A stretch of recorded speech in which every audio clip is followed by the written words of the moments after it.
this right. I'd like to call the study session for the Romulus Community Schools Board of Education scheduled for 5 p.m. on March 10th, 2008 to order. Could I have roll call, please?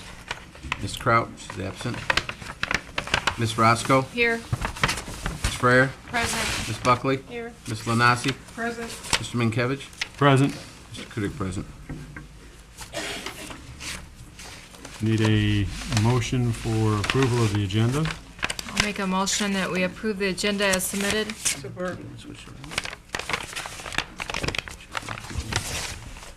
Anyone have any questions or concerns about the agenda? We have a motion by Mrs. Roscoe, support by Mrs. Lanasi to approve the agenda as presented. All those in favor say aye. Aye. Opposed, say no. Motion passes. Would everyone please rise for the Pledge of Allegiance? I pledge allegiance to the flag of the United States of America and to the republic for which it stands, one nation, under God, indivisible, with liberty and justice for all.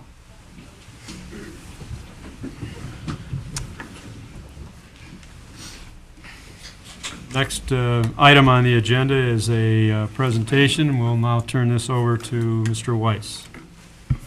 Thank you, Mr. President. I'd like to introduce a couple of groups real quickly to the board. We have combined our Leaders Learning Together, our LLT group, and there were about 25 people in the audience who are a member of that group. Those are teachers and principals working together on administrative ideas. And we kind of agreed that this is a high enough priority for all of us that we would change our agenda. So our planned agenda for LLT is becoming this. And we have two city officials here to present and give the board an update about the proposed expansion plans for the airport. We have Mr. Tim Keyes and we have Ms. Cindy Lyons from the city of Romulus, and we have a PowerPoint presentation they came equipped with to share, and I believe we'll have time for questions and answers both from board members and from people in the audience as well. So with that said, I will turn it over to the two of you. Thank you very much, and thank you for allowing us the opportunity to come and speak in front of you. As I'm sure anybody who's been paying attention to the press is aware, the airport is in the process of proposing the approval of its next master plan. This master plan process, and I won't get too deep into that because Cindy, who's with me, will give you the chronological history of what's been going on.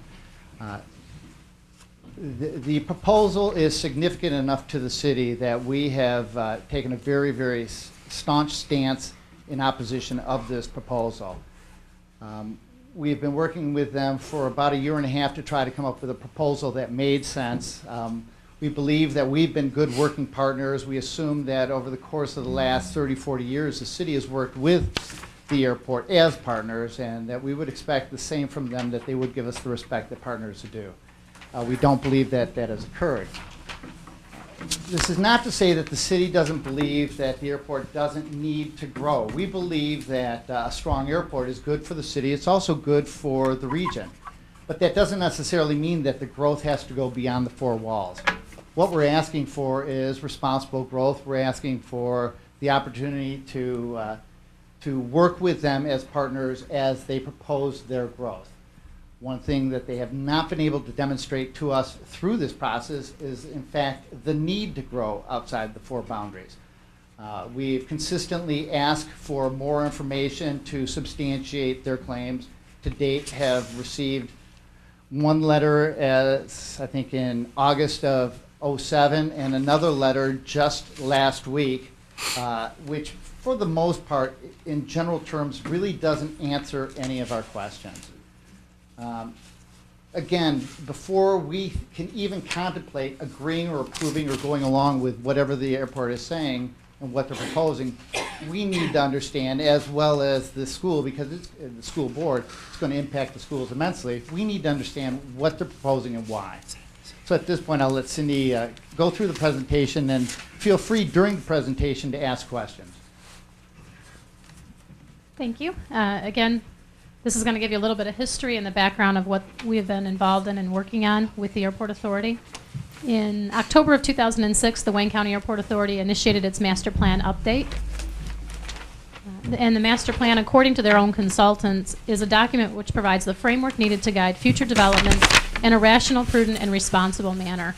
And those are the three words that we have really hung on to. It's the rational, prudent, and responsible manner as we reviewed this, because that is what our master plan calls for as well.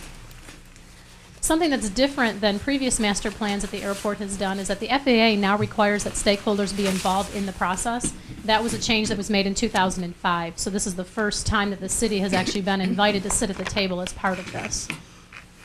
The city has had representation on two committees that were formed by the airport. One was a technical advisory committee, and the other was a citizen advisory committee. The Airport Authority has held 2 public workshops in our area relative to their proposed master plan expansion, and those have been done by notice, I think, in the local paper and on our cable channel, and they've been ill-attended from our experience at attending them. A little bit more on the background. There's been a total of 6 technical advisory committee meetings held to date, and at the last technical advisory meeting, which was on January 10th, we were told it was our last meeting before the consultants and the staff were going to submit their plan to the Airport Authority Board for approval, which would then allow them to submit their plan to the FAA for acceptance.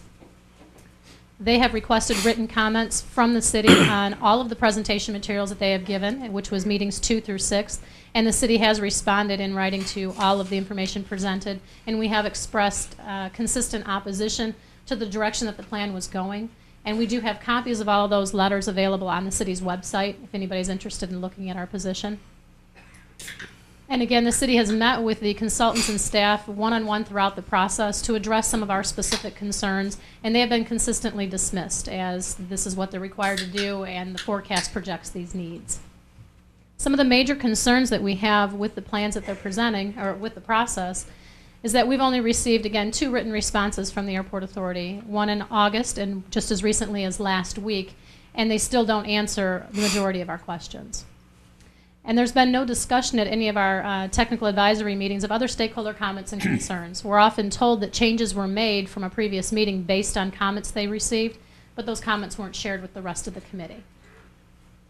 There seems to be a complete lack of concern for the impacts on our city. And no information has been provided by the Airport Authority staff or its consultants regarding some of the operational inefficiencies at the airport. At other meetings that we've attended, there has been information brought up that there are control tower inefficiencies due to outdated software and equipment at the tower, and that there has been concern over the installation of the Quebec taxiway for the 4th parallel runway that just opened in 2001, that the way that it was installed and designed doesn't allow for maximum capacity of takeoffs and departures on 2 of those parallel runways. And we have concern over the projected growth forecast for passenger and cargo operations, as we have learned that airport planning is a very technical process, and we're getting our education on this, but the whole basis for their master plan is based on a projected capacity growth. And they're anticipating, I believe, a 2.5% growth rate over the next 25 years. Which in their opinion calls for a need for an additional runway to accommodate that capacity. We have concerns for over how that growth rate was crafted and whether it's an actual and realistic growth rate. According to the Airport Authority, as recent as February 11th of this year, they said that they had actually a 0.0% growth rate for the last fiscal year. So going forward at a 2.5%, we're just questioning how that could be if it's already at 0. And another concern that we have is the FAA doesn't project that the metro airport will reach the capacity levels of pre-9/11 until 2010. So that, coupled with the lack of passenger growth in the past year and not reaching those levels, we are really calling to concern that 2.5% forecast. Those of you who live here obviously know where the airport is, but looking at it on the map really shows that it is a donut hole right in the center of our community. It's bounded by I-94 to the north, Middle Belt to the east, Eureka Road to the south, and basically I-275 to the west. So it's actually 10 square miles to date out of our 36 square mile community. This is the plan that was actually presented at our 6th Technical Advisory Committee meeting, and they've actually kind of changed north on its side. For orientation, here is I-94, here is Middle Belt, this would be Eureka, and this would be I-275, and this would be Pennsylvania. And obviously some of the glaring changes that you can see is the installation of a new 5th parallel runway, which would cross over North Line, Middle Belt, and Eureka. The safety zone and additional taxiway area would extend as far south as Pennsylvania. They're proposing new industrial cargo operations on the west side of the airport. And they are also showing here, which doesn't come out as well, is the extension of this runway here to the north, which within this clear zone, safety zone, would require the elimination of some existing businesses that are at the corner of Middle Belt and Wick Road. The Airport Authority staff and consultants say that this plan would be done in a three-phase process, the first of which would commence as early as 2008. And any of the areas that you see in blue would be the majority of the work they'd be doing. And what they're looking at is a lot of landside or airfield operation expansion of facilities, some of the cargo, and actually looking at some employee parking and off-site areas and land that they already hold. The second phase, which could start as early as 2013, any of these areas that you see in blue would actually require the land acquisition to occur. This is where they'd be going out and obtaining property and doing some development. Here's where that extension to the north would be impacted. They're also proposing a consolidated rental car facility off-site of the airport, which would actually be north of 94. Initially, as we reviewed this plan, we were in support of that for some of our plans that we have north of the airport. But because we have some concerns about the way the process was created, we are refraining from any support at this time on any portion of the master plan. Phase 3, which would be the ultimate build-out of that 5th runway, shows the full installation here of that runway and all of their other accessory items, including a rail which could connect to that consolidated rental car facility to the north. And again, that could happen as early as 2018. When we looked at that plan, what we did is we overlaid that over existing city maps and we tried to quantify what some of the major impacts would be to our community. And this is what we have found initially, is that it would call for, well, actually before I get to that, it doesn't include any of the property to the north of 94. All of these impacts we did an analysis on were south of 94. And it would call for the displacement of 815 residential properties, 352 multiple family units, the entire Sky Harbor apartment complex. It's an estimated population loss of 3,500 residents, or 16% of our current population, with an assessed value of $59 million. It would include the elimination of 30 improved industrial properties with an assessed value of $22.4 million, and elimination of 18 improved commercial properties with an assessed value of $32.4 million. And all that being said, it would be an assessed value of $114 million impact to the city of assessed value. Some of the further impacts that we did an analysis on is that it would call for the whole citywide to be affected by the redistribution of the debt load for the EPA judgment and for the school bonds, increase in water and sewer rates for the remaining residents, expanded noise contour not only in our community but in our surrounding communities, a decrease in revenue sharing. In school funding, we did take this a step further. We have found that our per pupil state funding allocation is just under $9,000, and we do have a hold harmless fee of almost $300 per student. That, coupled with the 310 students that are at Merriman, would mean a loss of $2.8 million from that perspective. We also did an analysis of the tax impact to the city. It would be an estimated loss of tax revenue in today's dollars of almost $1 million to our budget, an estimated tax revenue to the county of $800,000, and we estimate the school tax revenue loss would be an additional $1.7 million, and that would be coupled with the $2.9 million from the previous slide per year. And this is, again, in today's dollars. Obviously, that would grow exponentially over time. Some of the other major impacts to the city would be the loss of 1,700 acres of additional land, which is 7.3% of our city, or an additional 3 square miles. This would, in essence, make the airport 13 square miles in size of our 36 square community. It would call for the elimination, definitely, of Merriman School and Merriman Park. And it would also possibly call for the closing of Hale Creek and Fire Station number 4.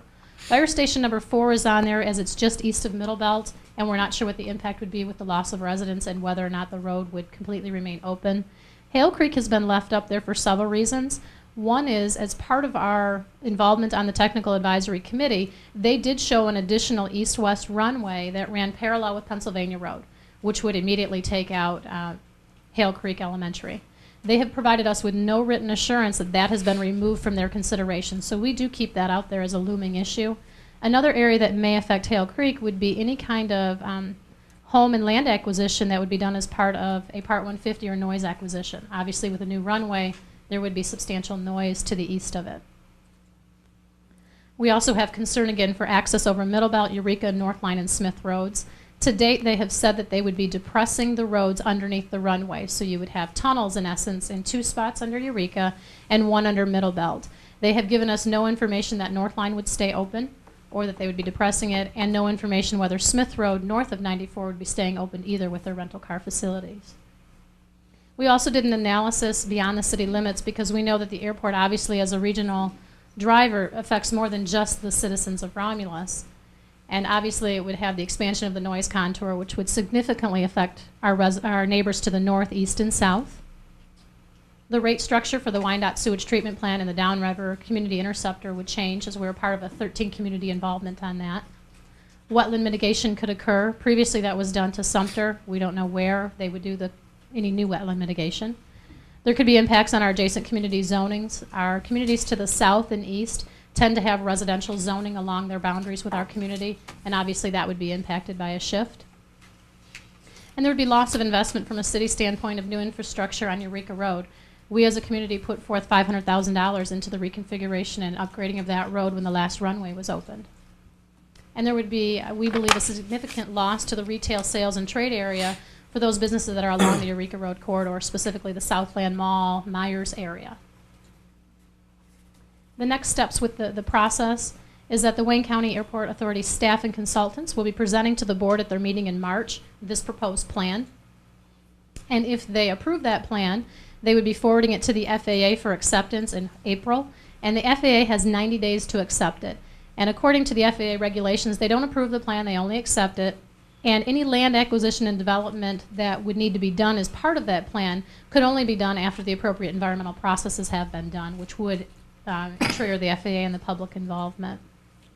From a city strategy standpoint, our city council actually adopted a resolution opposing the plan on the 25th. We've obviously been involving the media, as I'm sure you've read or seen on the TV.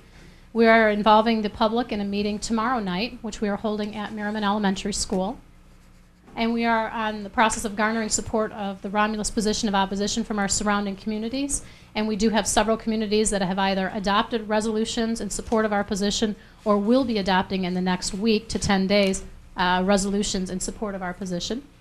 And we are also garnering support from our legislators for that position as well. And our ultimate goal is to have the Airport Authority explore other areas of efficiencies and remove the 5th parallel runway from the master plan. We have requested specific documentation and information be provided for us so we can further review that and work with them. But until we see that, we are requesting that they hold up the review on this and take these issues off the plan. And this is kind of a slide that's been left in there on how you can support us. What we are seeking is hopefully a resolution in support of Romulus's position of this plan. Contacting elected representatives. There will actually be an Airport Authority meeting on the 20th where they'll be taking action, so we will be having a show of people there. You could come to tomorrow night's meeting where the residents will be a town hall meeting at Merriman Elementary at 7:30. For further information, you can't read it up here really well, but our city website is www.romulusgov.com, and we do have copies of all of the city's correspondence regarding this and any information that we have. And you can also contact the Airport Authority itself. The contact there is Mike Conway. He is their PR representative, and his phone number is there. And with that, I will turn it over to Mr. Keys and open it up for any questions that you may have.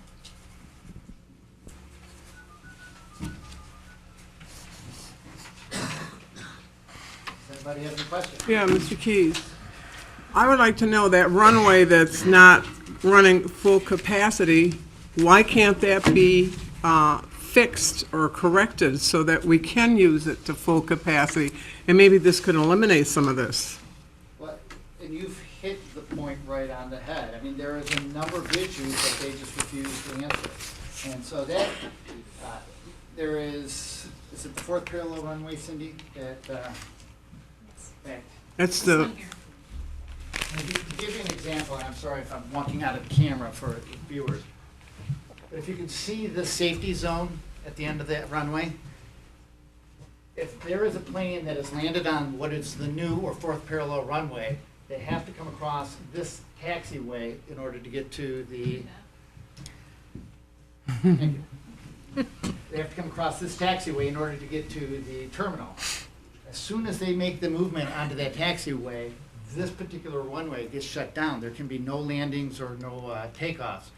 So part of what we're saying, there's just some very simple reconstruction on premise that can be done to accommodate a larger capacity. The question we have, we don't know what that capacity is, but they won't even take the time to look at this.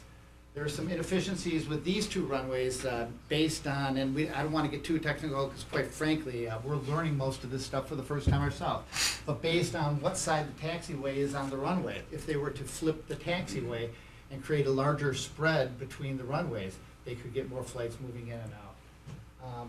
As Cindy had said, efficiencies out of the terminal, I'm sorry, not the terminal, the control tower, actually efficiencies on the runways themselves. We think there is a number. What that number is, we don't know, but there is a number of increased capacity that may reach their goal. We don't know what the number of additional capacity or flyers means, even to the point, what triggers the fifth runway. And so it's just basic information we're asking them. Now, tomorrow night's meeting, are there going to be more than one person from Wayne County Airport Authority at that meeting? I know the meeting that was at the council chambers, there was only the one person there. Is there going to be anyone from FAA or what?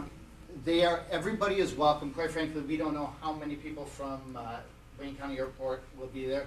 I'm not sure that we're ready to have a debate with them publicly about these issues, because quite frankly, until they can give us the technical information, it's really as simple as our argument is you haven't demonstrated need, and until you can demonstrate that by giving us the information, letting us assess it, I mean, there is no argument. We're opposed to the expansion of this runway until you can demonstrate need. Then if I can ask, what is the purpose of tomorrow night's meeting? If Well, we're one not of the ready to concerns that make we have them? is, as soon as this hit the press, we've been flooded with phone calls. We believe that the residents deserve at least an opportunity to get the same presentation and understand what the issues are, rather than get it secondhand. Okay. And I guess I should take it one step further. What we also think we may need to be doing is creating citizen coalitions. There's a number of different levels that we can attack this. One is what the school can, what the city can do. It's also what our legislators can do for us. But it's also, if the citizens band together on this, working with us, we may be able to make a difference. Okay, Mr. Keys, I got a question here. You know, we're all here on the news about how airlines are losing money because of down flights, people aren't traveling, the economy, high cost of fuel, but yet the airport's saying that they're projecting some huge flights that are coming in here. And we've got big airlines that are merging because they can't pay their bills, they want to consolidate services and stuff. It just doesn't make sense when most businesses or the economy is going through changes like this, how you're going to spend money and try to devastate a community to try to make your business better. It usually, most places would downsize a little bit to try to save what they've got. It just, you know, what we hear on the news about the economy and everything else, you know, fuel, and we all know that, we all pay for fuel here, and aviation fuel is just as expensive. It doesn't make sense. There are many questions, you're right. Mr. Keys, could this situation ever run into a legal battle as far as the court system? Yes. Okay, and then would that entail needing a certain type of lawyer or lawyers that specialize? Yes. Okay. Without being too vague, we are in the process of looking into law firms right now who specialize in aviation issues. Thank you. Anyone else from the board? Mr. Weiss? Mr. Weiss? Tim, I recall that at one time the airport had 5 or 6 or maybe even more different options for expansion. During this process, they actually had 22 to 26 different alternatives that were being proposed. Was there a plan that the city was kind of favoring?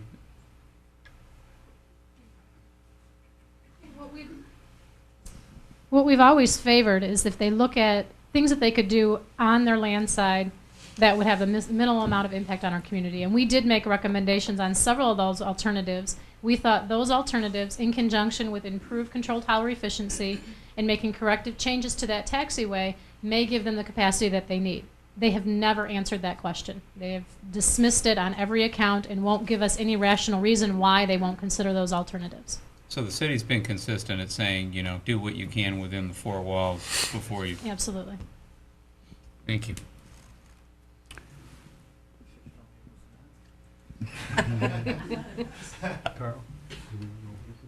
Yeah. I do have a question. Oh, Mrs. Yes. Buckley? So, I guess in a nutshell, what is it that we can do? Tonight, if we can get a resolution supporting the city's opposition, what we're doing is we're getting similar resolutions from all our surrounding communities. And our intent is to sit down with those legislators who can help us, showing our support from our neighbors and from our schools. The impact on the schools is significant. I think your superintendents have made some comments that will be coming out in the link that really touch home. It's next to impossible for you as a school board to adequately plan for the future without knowing really what the future holds. Thank you. We didn't have anyone request to speak, but we will, okay, we were going to open it up to the public anyway. So. Pardon? Lee Varga. Lee Varga? gotta Could come up you here. come up and give us your name? And You gotta stand up in the square. Come on up You here. gotta come up here. Good evening, ladies and gentlemen. My name is Lee Varga. I have lived in this city for 24 plus years. I've driven a bus here for 17 years. My question is to Mr. Keys, maybe I don't know if it's a moot question, are you even going to be in contact with the FAA telling them that the airport authority is not responding to your requests? And one more if I could. Yes, absolutely.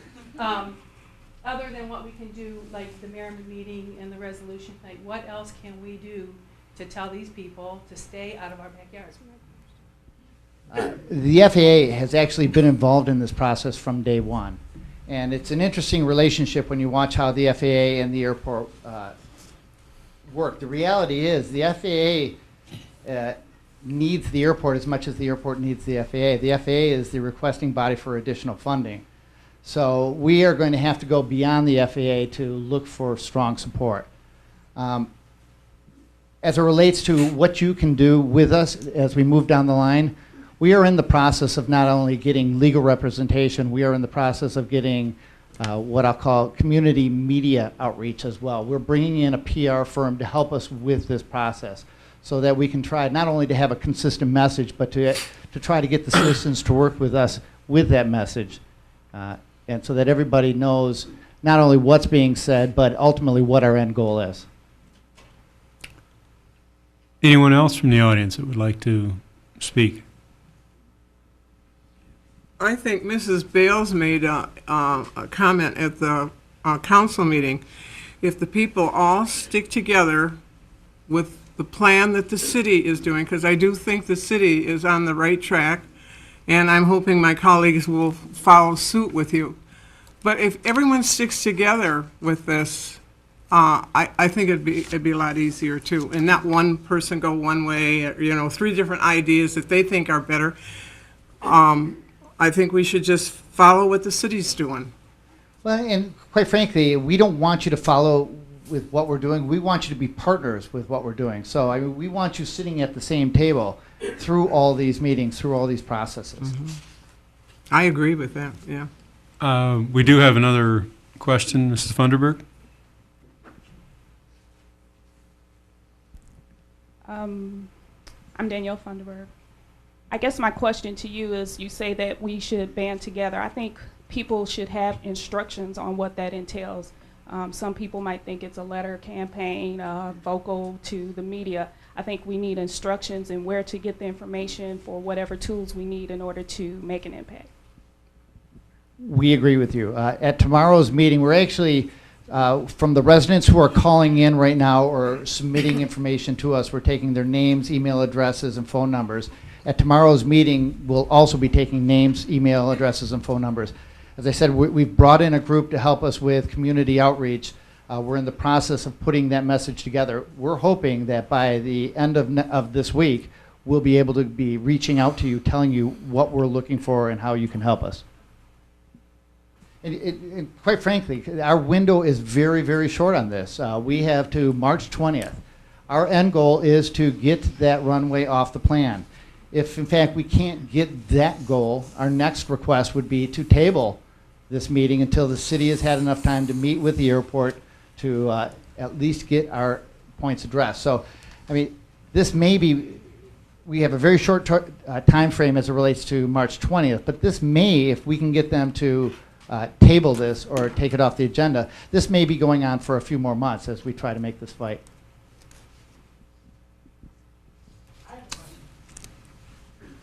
You gotta come up here, Kim. Kim, would you? You guys are making me walk all the way up there. We made Lee. Okay, my name is Kim Wells. I've been a resident here in Romulus for 39 years.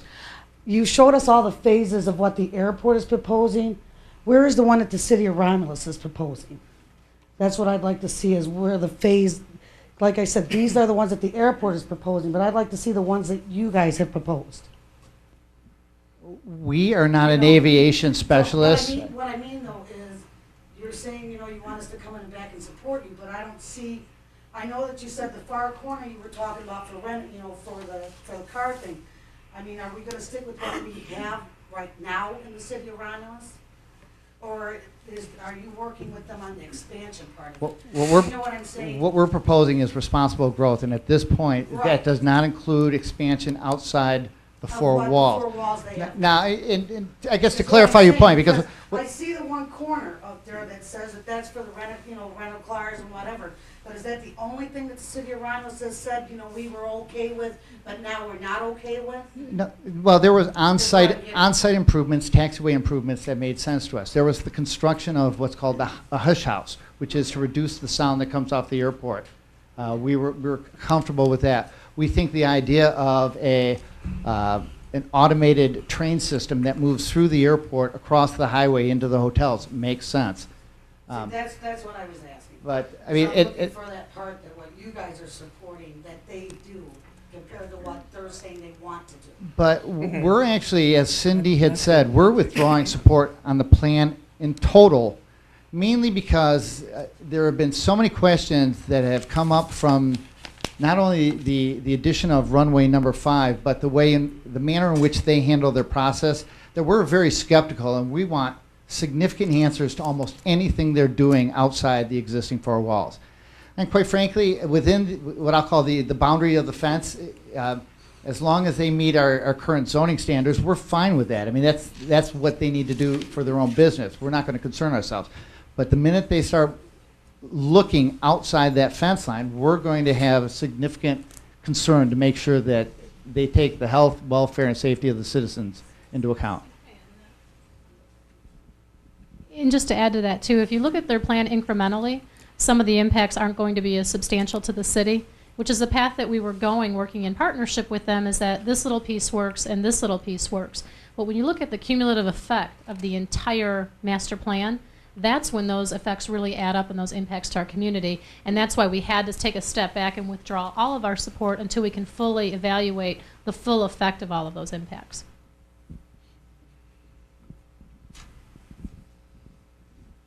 I have one more question. Mr. Keys, if they do not table this on March 20th, where do they go from there? I mean, If they don't table it, ability does that give them to do as of then? they will have their approval. They'll submit the plan to the FAA, and they will start moving through what is their normal process. At that time, we will take a significantly aggressive approach, and we'll bring in our legal team for more than just advice and review, but we'll actually start taking action. Okay. You got one.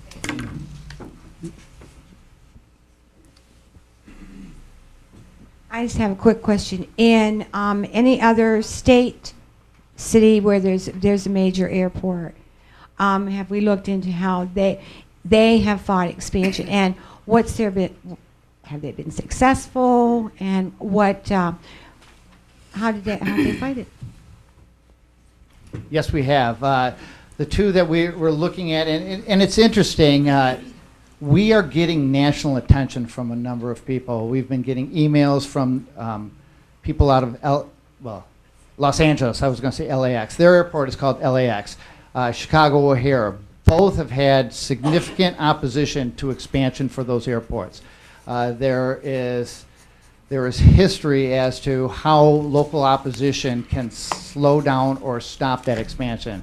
And we are looking at that. We're utilizing some of those consultants. We're talking to some of those, what I'll call residents, but more really the community activists who have been fighting that fight. So yes, we do have examples that we can use. LAX, the gentleman that we've been emailing back and forth, he basically says they've won some, they've lost some. What I can tell you in Chicago is they have successfully slowed that construction down for the last maybe 20 years. I mean, it's been significant. Ms. Brinston. My name is Terry Brinston. The Northwest Airlines uses this airport as their hub. There's been rumor that there was another airline looking to make it as a hub. Can you speak to that? I haven't heard of another airline using Detroit Metro as a hub, but I think what you're referring to is the merger talks between Delta and Northwest Airlines. And those, from what I understand from calls today, are heating back up. Those were slowed down because of some pilot seniority issues. I think they're starting to work through those issues, and we are concerned about that. Delta's hubs are Atlanta and Cincinnati. Northwest Airlines hubs are Memphis, Detroit, and Minneapolis. Obviously, if that merger occurs, there is going to be some shifting of the hubs. And if Detroit obviously is part of that shift, it could either be positive or negative. And quite frankly, about all we've heard from Northwest Airlines is that they believe that Detroit will maintain its hub status. But so that actually brings into play some of our arguments as it relates to the airport and the airport authority. There is substantial conversation going on as it relates to this merger. It probably makes sense for everybody to take a step back and see what the implications of that merger are to the Detroit metro area. Mrs. Funderburg, did you? I just want to know, I mean, we're talking about legal costs, and I know that this is pretty premature because we haven't even gotten to that yet, but how much are we talking about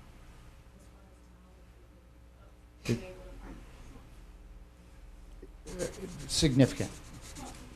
And actually, but just so you know, tied to this conversation with with the legal side of this, we have been talking with Taylor, we've been talking with Dearborn, Inkster, and Dearborn Heights. They are all very willing to put together a coalition of communities to help fight this. So, I mean, the nice part about this is other communities are stepping forward and saying, we are here to help you. But the reality is they understand how significant this will be on them as well. I mean, the impact of this airport, I mean, we feel it from the land acquisition or the loss of land. They feel it from the noise contour. I mean, they're already impacted significantly by this, and it's just going to get worse. Anyone else?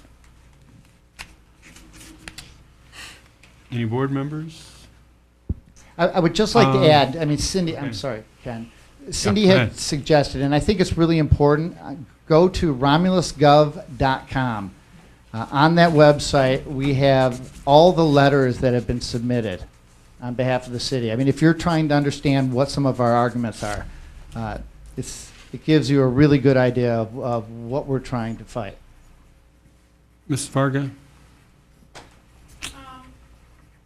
Have they addressed how they plan on helping us get through the impact financially to our schools, to our businesses, to blocks? They haven't done a thing. They have addressed that issue very similar to how they're addressing all the issues. I mean, very superficially. And that's part of the bigger picture. I mean, we need to sit down and have that conversation. If they want our support, then they need to ask us.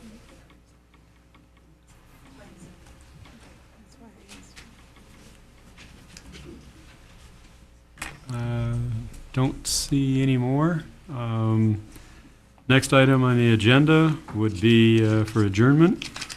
We need a motion and support. I make a motion to adjourn. Support. What did you got for a second? I don't know. They both said at the same time. That's all right, whoever, from down there. Who'd you get for motion? Hey, I got Cheryl for motion. What do you got, Betty? Okay, yeah. Okay.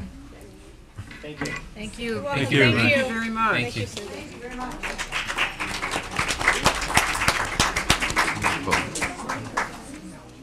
We have a motion by Mrs. Buckley, support by Mrs. Lanasi to adjourn the meeting. All those in favor, say aye. Aye.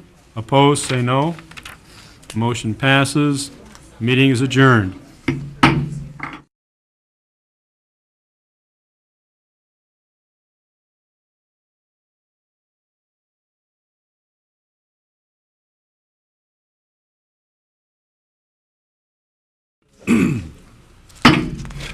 I'd like to call the regular meeting of the Romulus Board of Education, scheduled for Monday, March 10th, 2008 at 6:30 to order.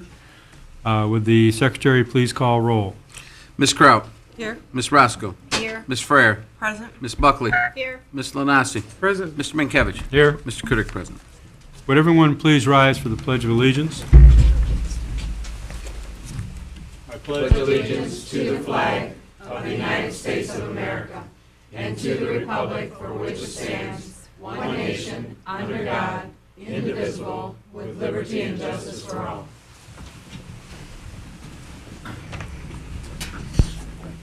Next item on the agenda would be concerning the consent agenda.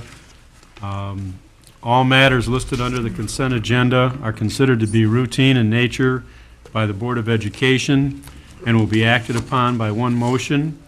There will be no separate discussion on these items. If any member of the board or any citizen requests discussion of an item, that item will be removed from the consent agenda and will become the first item of business under the report of the superintendent portion of the agenda.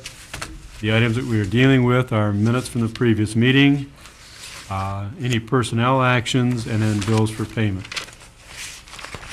Mr. President, I make a motion that we approve the consent agenda as presented. Support. We have a motion by Mrs. Buckley, support by Mrs. Lanasi to approve the consent agenda. Are there any board members with questions or concerns? Anyone from the audience that has any questions or concerns? All right, seeing none, we'll have a vote. All those in favor of the consent agenda being passed, say aye. Aye. Opposed, say no. Motion passes. Next item on the agenda is dealing with the report of the superintendent. Mr. Weiss. Thank you, Mr. President. First tonight, we have two presentations. Our first presentation this evening is from Cory Elementary, and I believe it's concerning their after-school program. A culmination of things. All right, well, let folks from Cory take over. Mr. Beatty's here to MC. West and Mrs. Hurst.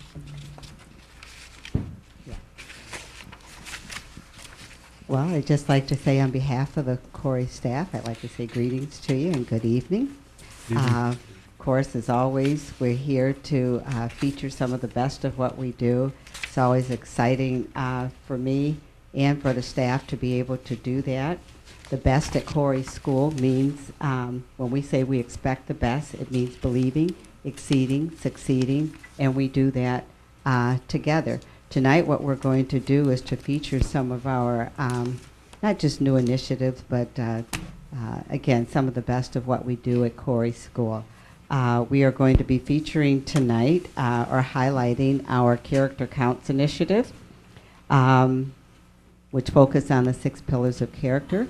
Our partnership with AmeriCorps, that's part of our league partnership, and we're going to also share with you some of our after-school tutoring programs, highlighting our enrichment program is what we're going to share with you tonight. So with that being said, we're going to have Mr. Beatty is going to be our first staff member that's going to present to you tonight. Oh, you're not first. Mrs. Hurst, I'm sorry. It's getting old. I knew there was an order line up here. Good evening. One of the things that I learned long ago in education is that when new things come on our platter all the time in the classroom, unless we can figure out how to integrate them, we have a difficult time trying to juggle and accomplish all of the things that we need to accomplish. And so one of the things that Cory School has done a really good job at is integrating some national initiatives so that they fit into the academic program to create not only bright but caring students. And so I'm going to just for a couple of minutes here talk to you about character counts, the League, and then the Reading First initiative, 3 national initiatives that we're involved in.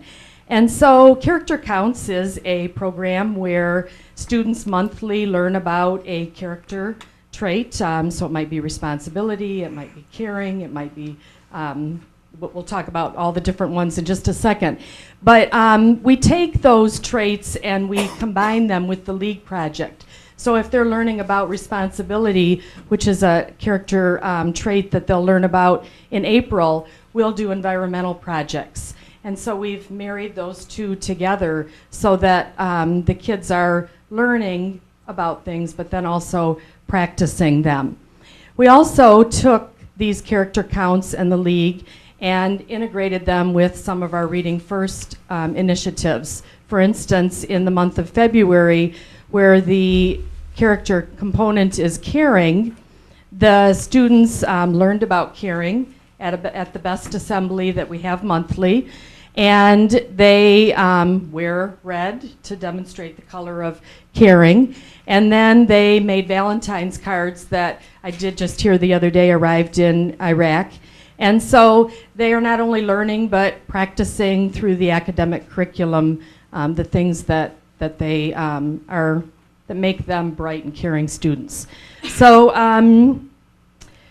So with that integration, we have monthly best assemblies. The students hear about the character trait. We have a class that demonstrates through either a play, poetry, writing pieces that they've done, and so that the whole student body knows that that's something that we're focusing on for the month.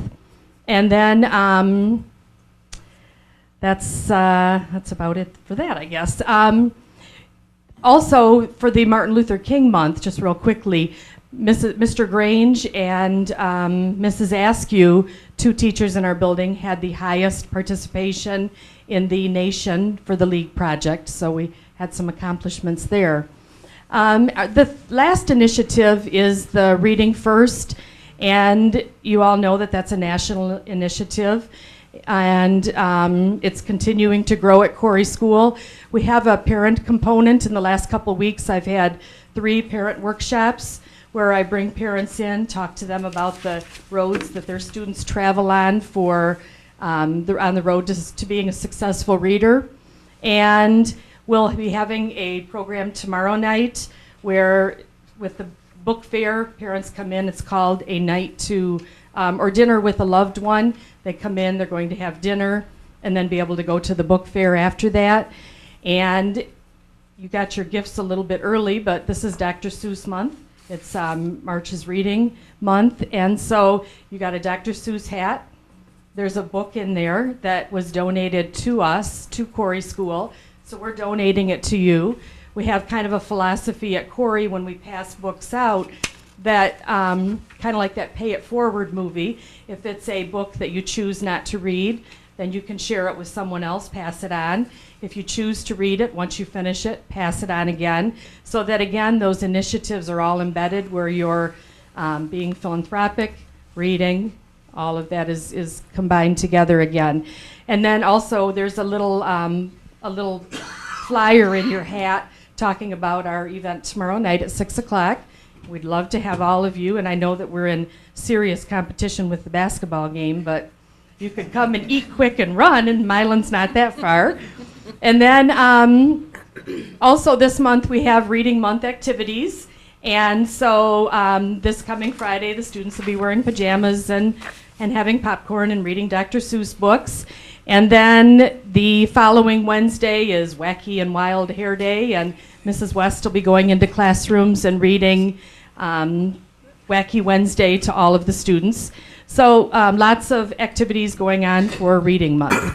And now I'll turn it over to Mr. Beatty. Good evening. Another one of the programs I want to highlight that takes place with the character component is that this year we started Cory Cougar Tickets. It's one program that the students have been excited about. What it does, it actually recognizes student positive behaviors on the buses, in the hallways, and in the lunchroom for different behaviors that will actually go along with those character component traits. So some of their behaviors, for example, if they are on the bus, do a nice job following the procedures, which are posted on the buses too, by the way, then they can get one of those Cory Cougar tickets like you see the bus driver giving the student as they're leaving. We also recognize students on a weekly and monthly basis at the best assembly. So, for example, weekly prizes be a little smaller. The best assembly, you'll see the 3 students there were picked out to win baskets at the last best assembly. And next up, we have our our highlight of the evening is our after-school program. We wanted to highlight this tonight for you. It actually runs from grades 1 to 6 at Cory, and we've been really pleased this year because we can service a lot more students at Cory because we house it right in our own building. Whereas up to this year, it wasn't. It was actually at Wick. We had to send students over, and it'd be a little, some transportation problems there, but we've had busing provided, which is excellent, and a lot of participation this year. Our group that we want to highlight today, without any further ado, is our 5th and 6th grade after-school robotics students and our future engineers in Cory Elementary. And here they are.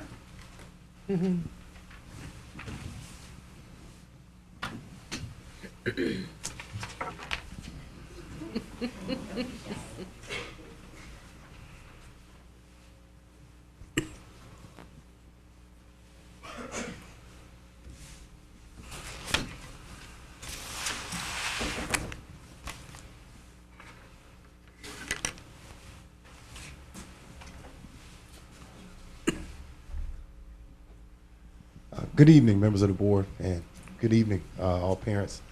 I am J.C. Commander, and I am a 5th grade teacher at Cory Elementary School, and what you see before you is our robotics program. And just to give you a little bit of background, the name of the program is called Mindstorms, and it was created by Carnegie Mellon Robotics Academy. And it's a pretty cool program if you actually get to see it from start to finish. It's computer-based, and again, with us being such a technology-savvy community and being in that time, it's good because the kids get on the computer, and it also reinforces things like motion, physics, all kind of stuff, mathematics. And what the kids are going to do is they're going to get into, a lot of the different systems and mechanisms that work with the robots, and I guess we can kind of take it from there. So I'm going to step out of the way here. Kyle, will you and Luke step forward right up there, please? And they can just to show from the genesis of this program, these boys will pull out what they start with here. We can do this without dumping it. Just take it to the table so you can set that stuff down. They start with a tray of a bunch of plastic pieces. Now, for the rest of us who are a little bit older, we think back to Legos, and that was like the counterpart to I don't know, those Lincoln logs that we used to use when we were kids, and that was about it. But these are a little bit more complex than that. And they have little pieces that are all designed. There really is a lot of kind of pre-engineering that goes into this, and the kids start with the little legs. Maybe boys, if you could hold up one of those legs. There's 3 of these particular legs that go along with the brain of this operation, which they call the bot itself. It's like almost like a little cell phone or a little iPod. And then from that, the kids put on the wheels. They build all the axles. There's 3 wheels that go on it to start with, and we've done everything with these things from kicking field goals, hitting golf balls, to drag racing up and down the hallways there at Cory. And in order to drag race, obviously, they had to strip the vehicles down. But then again, if they were going to have the vehicles do something else, like move things or kick a field goal or do something like that, they had to build it up a little bit more. And what we did tonight is just real simply, each of the groups of kids here, they're going to give 3 different demos to you as to how they use the different sensors on each of the bots to make it do a particular action. And this whole thing is very simplified. It's a program not much different than maybe a PowerPoint program that these kids load. So they build it first, then they load their program. based on this Mindstorms setup that they have, and then they build it themselves. And then from that, they download it to these bots' computers here, and then they can do whatever, from there. The kids have done a real nice job with it. This particular group of kids has only been with us for about 4 or 5 weeks here for this second set of after school. So we'll let them go from there. Andrew, you guys are up first.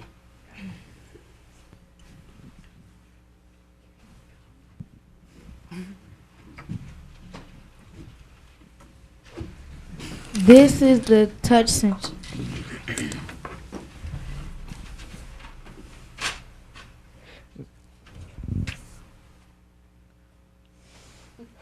Take your time. Just relax. You're fine. Whenever something bumps this, our bot will do an action.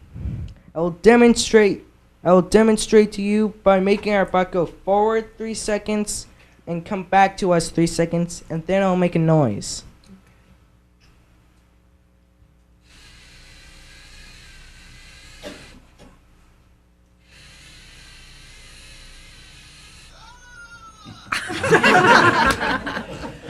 So it's all pre-code programmed. That's cute.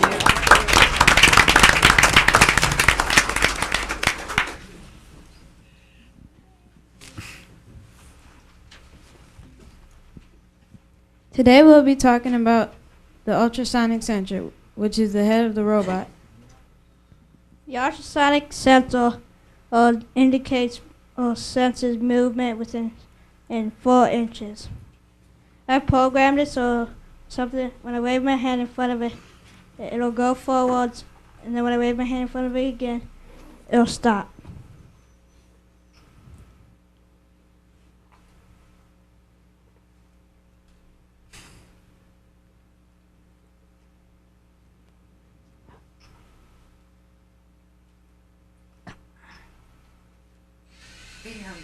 Watch. Oh.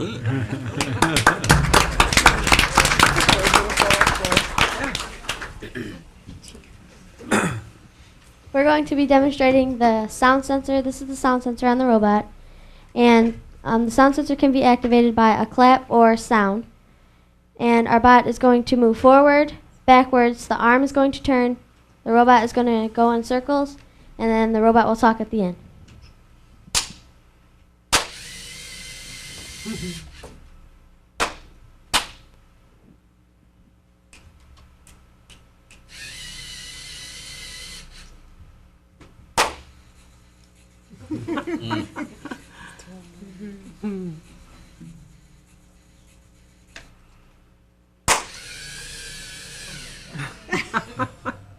That's fantastic. Good job. That's clever.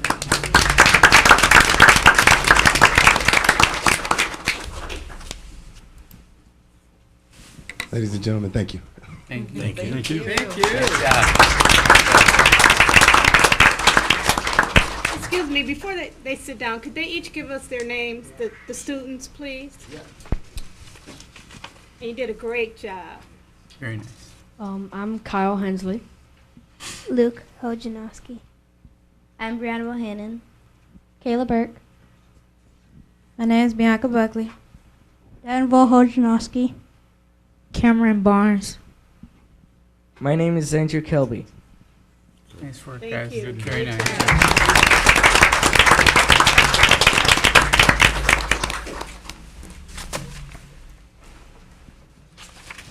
And also, in addition to some of these things that we've highlighted this evening, we do want to show you that we do have fun in other ways at Cory. We had Channel 7 recently come to our school to take the shout out, and I just want to play that for you if I can here.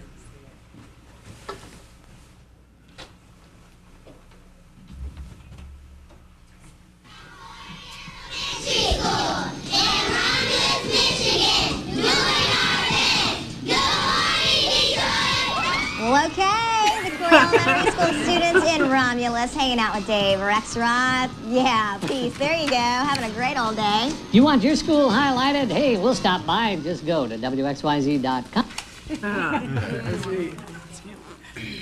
And last, I'd like to have Mrs. West step back up to the front, please.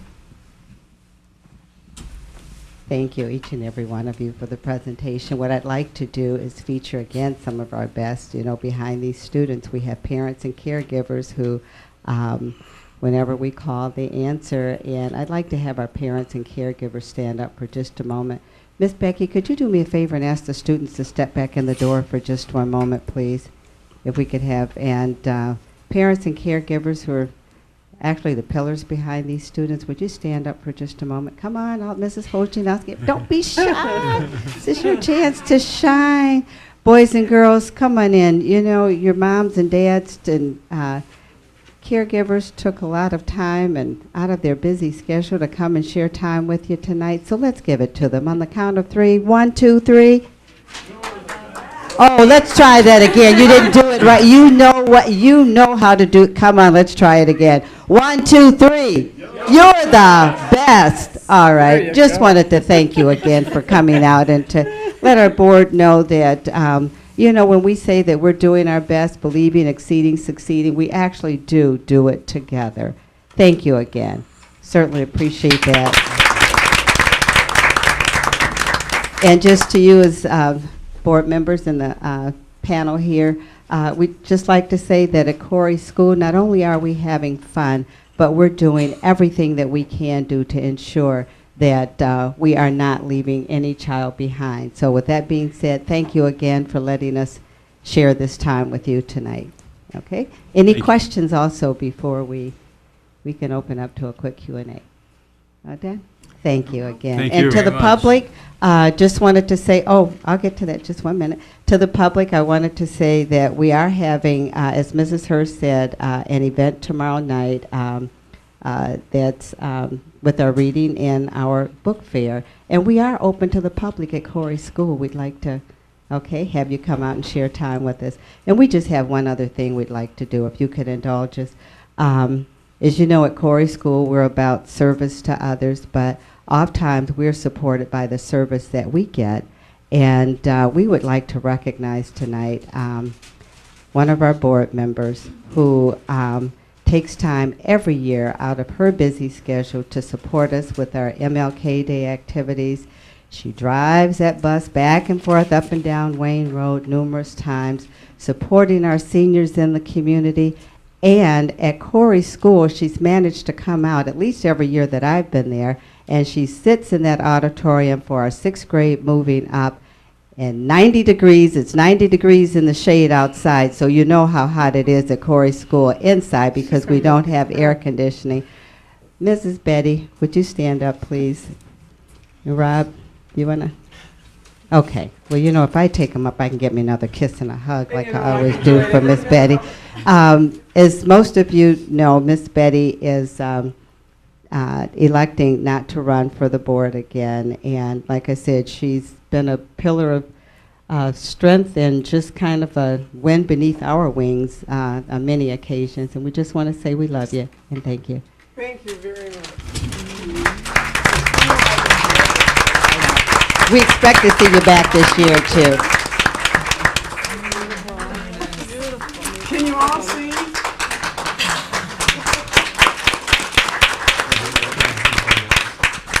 You're ready to roll. Okay, next we have Rebecca Peck and Reginald Grantham from Community High in middle school. Good evening. Thank you for having us here. On behalf of Mount Pleasant Center, Mr. Grantham and myself, thank you so much. What we want to share with you today is a little bird's eye view of what's going on at the Mount Pleasant Center. The Mount Pleasant Center houses a number of programs, educational programs for our community and surrounding communities. We have a community middle school program that currently houses about 15 at-risk 7th and 8th graders. We also have community high school, which is a 240 at-risk 11th and 12th grade students. We also house the adult education alternative, which has about 45 at-risk 18, 19-year-olds moving towards their high school diploma. We also have adult education, which through the year will be over 200 students that we are helping move through the GED program with the hopes of obtaining their GED. All of our adults are working towards either a high school diploma or a GED. What we want to talk about today is what the core, the essence of Mount Pleasant is. We've been working very hard as a staff, as a building, as a whole school and learning community to focus all of our efforts through this idea of school improvement. We see lots of opportunities for improvement, so our mechanisms are in place to keep that train moving along through school improvement. Currently in our building, we have 75% of our team, including the middle school, the high school, and our adult ed, participating on the school improvement initiative team. While 75% are participating regularly in the bi-monthly meetings, we do have 100% building-wide contribution. It's initiatives that are accepted by all at the Mount Pleasant Center. We're focusing heavily on data. Data is driving all of our school improvement curriculum decisions. It drove the NCA, the Advanced Ed Self-Assessment that we recently went through. It opened our eyes to a lot of things. School improvement indeed is the core of Mount Pleasant. Mr. Grantham's going to tell you specifically some of the activities that we've been working on in the last year. Again, good evening for giving us this opportunity to come before you. And some of those ingredients for our school improvement is these 5 components that we have make up the ingredients of the core, and then NCA goals and interventions. And after this, that means that our students will use practical math cross-curricular to strengthen our mathematical comprehension to be successful citizens in a global community. And when we get to our second goal, we want our students to be successful and model the development that they have received throughout their stay at community high school. And this will help them address, attendance problems, including tardiness, because most of our students that arrive at our school, they have attendance problems and they never get to class on time. So that way, when we get to do the model, we hope that they'll address these behaviors, choices, and future planning models, and reaching out to the parent groups who are all sitting out here in the stands. So we are also an open school, so please come attend some of our activities that we have. Through our Michigan Merit curriculum, everybody knows that on April 20th, 2006, Jennifer Granholm adopted the Michigan Merit curriculum, which our teachers have developed and integrated through our curriculum in 2006 and 2007. We also started the 2007 and 08 year with all classes aligned to the new standards. And this is making us have a proactive approach to the curriculum development and integration within community high school. Some of our students come in with all these math phobias, meaning that they're intimidated by math before they even get into our school. That's across the state, across the United States, all over the place. And they also have this self-fulfilling prophecy, meaning that if they say in their heads, I can't do math, I can't play basketball, I can't bake a cake, then they're already defeated themselves from the get-go. So those is one of the most often things heard is I can't do math. So what we do with our teachers, we try to think outside the box and give them other insights, other strategies to use, so that way they can get confidence within themselves and complete and get better grades in math. And that's one of the things that we're trying to do is raise the failure rate at community high in math. And this has become a building-wide tutoring, because all of our teachers have about an hour and 20 minutes of prep time prepping for their next class. During that prep time, they have about 20 to 45 minutes that they do for tutoring. And what we're doing now is we're logging these students that are coming into our teachers' tutoring and making sure that we're understanding what they're coming in for, whether it's reteaching or to complete homework. So we're keeping all this data to make sure that we can, assess that for the following years. And this is also becoming a building-wide initiative. Well, everybody knows that technology now is playing a very important part in education today. And some of the things that we're doing, we have this rolling technology. What that means is transportable computers, projectors are in the classrooms. We also have new mobile presenters with our Bluetooth, which we place on our projectors, so that way, there's a class-wide project going on. The teachers can stand right in front and observe what's actually going on in the class and who's actually ringing in for, with answers. This new CPS unit is the new clickers. What that gives teachers an opportunity to do is to stand in front of the board and ask questions to students. What they do now is they'll have this little object in their hand. They'll click in, so that way the teacher can understand who's participating, who's giving the right answers, who's giving wrong answers, and all this information is gathered at the end of the year, so that way we can reassess what it is and where we need to work on for math or any other initiative that we're working on. With that, we just recently bought into the T1 84 graphing calculators for students to improve themselves in math.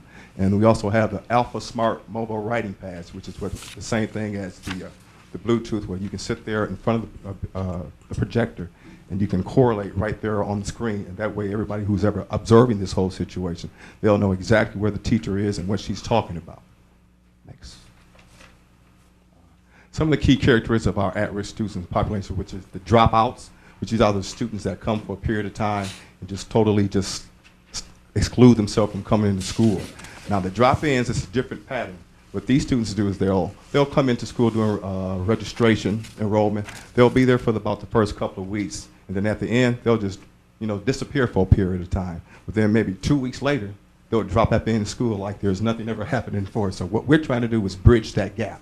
We're trying to give them other activities, other things, so that way their attention and their priorities will stay straight, and they'll stay in school for as long as they need to receive that high school diploma. And if we don't have them, we can't help them. So please bring those kids in and let's get them this high school diploma. And with that, I thank you very much. Any questions from the board and panel? Thank you very much. Thank you very much.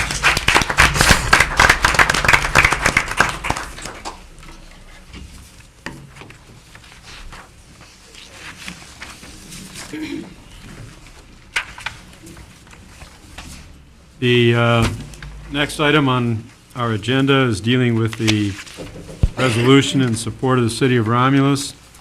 We need a motion and support, and then we will go further into that resolution.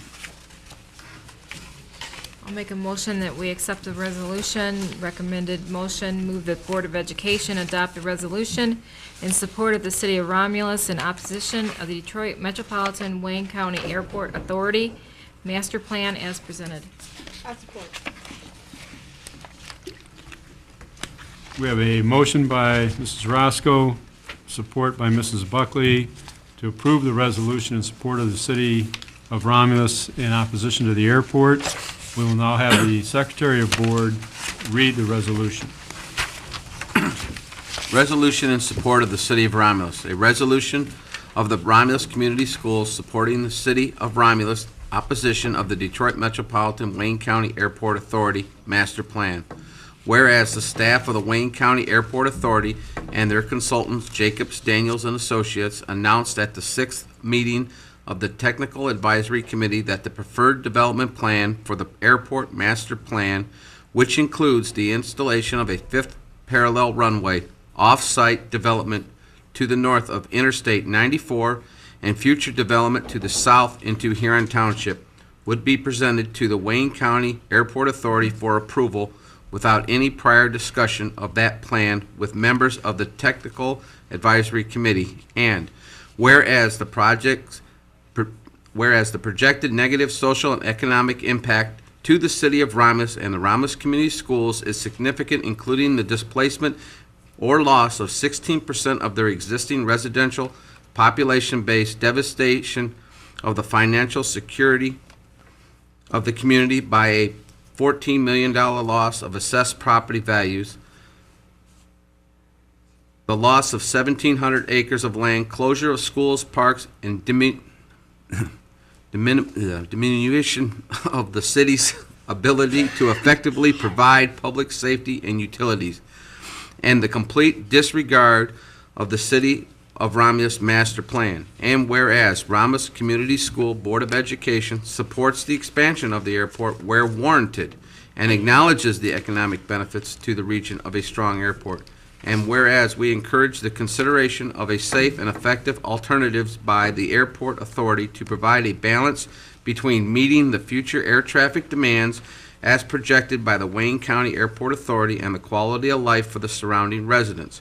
And whereas we encourage consideration by the Wayne County Airport Authority Board or the negative social and economic impact that the plan has outside the airport boundaries on the host community and the surrounding communities that will be newly impacted by this proposed plan. Now, therefore, be it resolved that the Romulus Community Schools supports the City of Romulus opposition to the preferred development plan presented as part of the Wayne County Airport Authority Master Plan and urges the Wayne County Airport Authority to reject the plan and further explore alternative options that meet the needs of the airport while minimizing the impact of the surrounding community.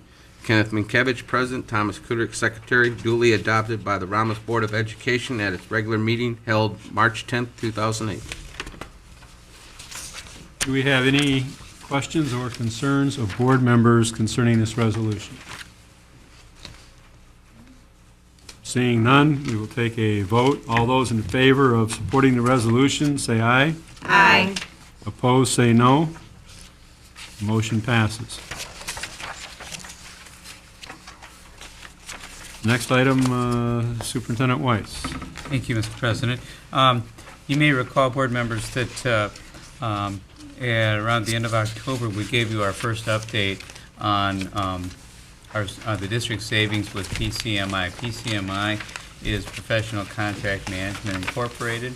It's the organization that the district has contracted with as a third party to handle primarily our substitute teachers and substitute employees, but also our schedule, what we call Schedule B stipends, compensation for teachers above and beyond the classroom, class sponsors, coaching, those types of things.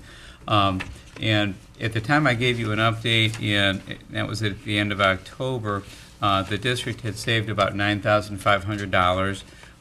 We had planned to save between $60,000 and $70,000 for the entire school year this year. That was what we projected as our savings to be. And at that time, the board said, keep us updated, give us another update in a few months. So here we are. As of the end of February, the district, I'm happy to report the district is on track with those savings. We've saved a grand total of $45,663 so far with Professional Contract Management Incorporated. You know, I do want to share with the board, quite honestly, that there have been a few little bumps in the road with PCMI, but they've been relatively minor, some misunderstandings, you know, as with any new process, new procedure. Sometimes the messages weren't communicated well, sometimes they weren't heard well, but the process is moving along very well, and again, the savings realized is very important. I do want to commend all of our employee groups. All four of our collective bargaining groups took part in this, and I have to say they were a little bit nervous about this, but it's going very well, and we're on track. And the thing that I want everyone to remember is that the savings that we realize is money we put right back into our instructional program. It moves into the classrooms, whether that's an extra teacher or a custodian or a bus driver or a support person. It impacts all of us, you know, in a positive direction. It's money that the district didn't have to spend. All right, so I thank everybody for rolling up their sleeves and for their patience with that. Any questions from board members? And Carl, Mr. President?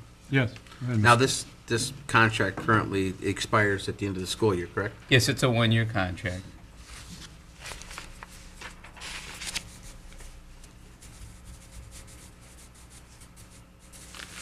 And then we get an accounting at the end of each month as far as what's going on with the program? Actually, actually twice a month with every payroll. Oh, okay, I see. Because the PCMI employees are paid on the same schedule as our regular employees. So every payroll we update this. Okay, thank you. Any other board members? All right, seeing none, the next item on the agenda, again, Mr. Weiss, dealing with the schedule of study sessions. Yes, we are going to need to schedule some study sessions. We've completed our second drafting of our MASB policy. We now need to spend some time with the Board of Education, kind of going through the policy, acclimating everybody to our new board policies. And so what I would like to do is set up meetings for 5:30 on the 28th of April and also the 23rd of June. What was the second date? I'm sorry. April 28th was the first, and June 23rd is the second date at 5:30. I will also need to schedule a third date, and what we'll probably do is determine that at our first meeting. And it's our hope to get through a couple sections of policy each time around, and sometime before the summer is over, have all of that policy adopted. These study sessions will be the same days as board meetings, correct? That's correct, yes. The So, third one may not be, Yeah, but okay. these two are. So this would be on a regular Monday. We would start at 5:30 with the study session, then have our board meeting. Anyone with any questions? Mr. President, do you think Mr. an hour? Cory? Oh, sorry. Do you think an hour is going to be enough for them nights to go through that many of the policies? Well, probably not. We may end up scheduling some more. It just depends on how it goes. Some of them are pretty quick to go through, but there are a few of the sections of policy that will probably require some discussion on the part of the board members and some consensus building. So, I'm looking at this kind of a spring-summer project, and we'll move through it, at our own pace.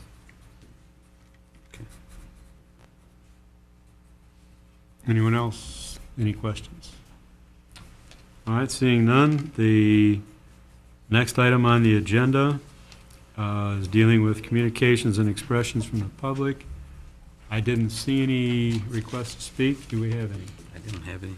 All right, seeing that there are no requests to speak from the audience, we'll move on to items of interest from the superintendent. Mr. Weiss? Thank you again, Mr. President. You have in your packet, board members, you have a copy of the latest Wingspan. Also, newsletters from Hale Creek, Reading First Communications, newsletter from Barth, communication from Lee Varga. Lee Varga's a bus driver.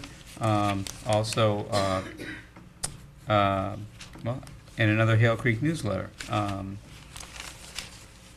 That's all I have. Next item on the agenda is questions and/or concerns of board members. Ms. Lanasi. I would like to commend Miss Jill, and I really have problems with her last name, over at Boys and Girls Club. On February the 19th, we had a luncheon at our senior center, and the Boys and Girls Club, there was no school that day, if I'm not mistaken, came over on a field trip to our center to intermingle with our seniors during the luncheon. And I want to tell you, they were so well behaved. You had no idea that they were even in the building. I just think they are doing an excellent job over there with those young people. The seniors loved them, and the boys and girls loved working with the seniors. So congratulations to our Boys and Girls Club. They're doing a good job over there. I'm real happy about that. Any other board members? Mrs. Buckley. I just had a couple of things. I just wanted to say that Miss Hill, one of our teachers, I went to a governor's summit last week, and she introduced the governor, and she did an excellent job. So she made us proud. She did very well. That's nice. And also, congratulations to the boys basketball team. We have a game tomorrow at Milford, so that's for the community. It's And it's at 7 o'clock. 7 o'clock at Highland Milford. Highland Milford. And I also know the girls did well too. They got to the regionals. They got to the regional finals. Right, regional Yes. finals. So congratulations to the girls as well. And that's all I have. Anyone else? I have a couple of things, and I'm not sure if the board members receive this emails or not. From the Wayne County Association of School Boards, they're having a meeting on Thursday, March 20th. For the general membership, it's at 7 p.m. in rooms 250A and B. They're going to have as a guest speaker Bob Lusk, who is an attorney with the Clark Hill Law Firm. He's quite well known throughout the state as far as his area of expertise is basically school and school law and those types of things. And the agenda that I received, he's going to be doing pretty extensive talking about Freedom of Information Act and the Open Meetings Act and all the things that go with that. So any of our board members that are interested are invited, and all you have to do is show up at 7 o'clock. I have one thing, Ken. Mrs. Roscoe. On the same order of the sports program, I want to congratulate our wrestling team for, we had 2 boys who made it through districts to regionals, Brian Householder and Earl Hunt. And Brian actually got out of regionals and went to states this last weekend up at the Palace. And that's quite an experience for anybody that's ever been up there to witness the 3 days of competition that they go through and just the ceremonies they have. It's quite an awesome experience. And he's a senior this year. He's at the 160-pound level, and he held his own out there and made us proud. It's the first time in about 6 years we've had anybody make it to that level, and I just like to congratulate him and Coach Cooper and the rest of their coaching staff. Our athletes are doing good.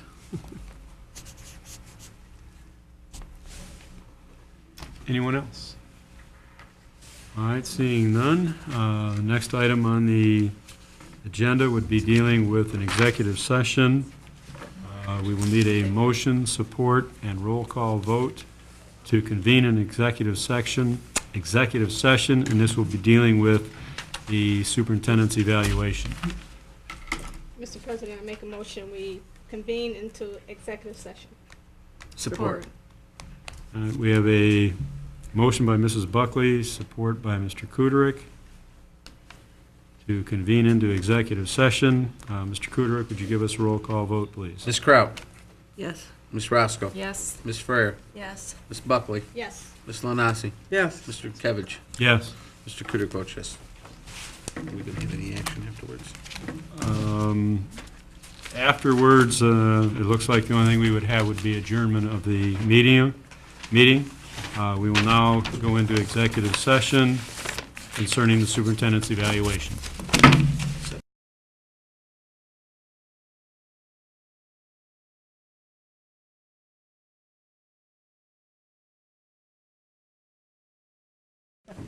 A motion that we reconvene into regular session. Support. 37. Support was Frayer. We have a motion by Mrs. Buckley, support by Mrs. Frayer, to reconvene into regular session. We need a roll call vote. Ms. Kraut? Yes. Ms. Roscoe? Yes. Ms. Frere? Yes. Ms. Buckley? Yes. Ms. Lanasi? Yes. Mr. Minkiewicz? Yes. Mr. Kuderick votes yes.